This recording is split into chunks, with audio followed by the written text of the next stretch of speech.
Soho is one of the highest risk areas for London's young homeless, so the new Centre Point hostel is well placed. It'll take 27 youngsters a night, remain open around the clock and offer advice to about 1,500 homeless teenagers a year.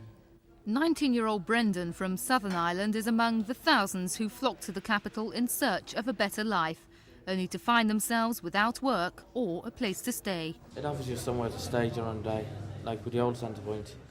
You have to go around the streets 12 hours a day, rain, sunshine, snow or anything, and it's very easy for someone to be picked up or get into drugs, prostitution, anything.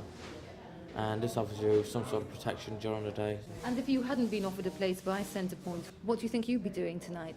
Just sleeping rough. The new hostel, known as The Shelter, is owned by the Housing Association and cost £1 million to convert. It's being opened at a time when the problem of homelessness is getting worse and more young people are being forced to sleep rough in the capital, where it's difficult to escape the dangers of prostitution and drug addiction. The number of young homeless people in the capital is rising sharply. In 1987, there were 50,000 16 to 19-year-olds without a home. Centre Point estimates a 20,000 increase in 2 years. Problems faced by the homeless are also on the increase.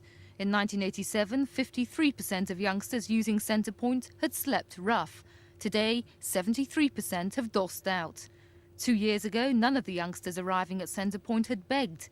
Today, 37% have asked strangers for food or money. Of course, much more needs to be done because the big problem with this place is finding places for people to go afterwards. And that's going to need more action from government and local authorities before the problem can be properly tackled. But this is a good step forward and it's something we should be proud of. 16-year-old Andrea was thrown out of her family home in Manchester, but she's one of the lucky ones who've received help. There's not much hope for 16-year-olds at the moment, and I think it's a really good idea. And they're helping me as well, and I can talk to them with my problems. The staff are brilliant.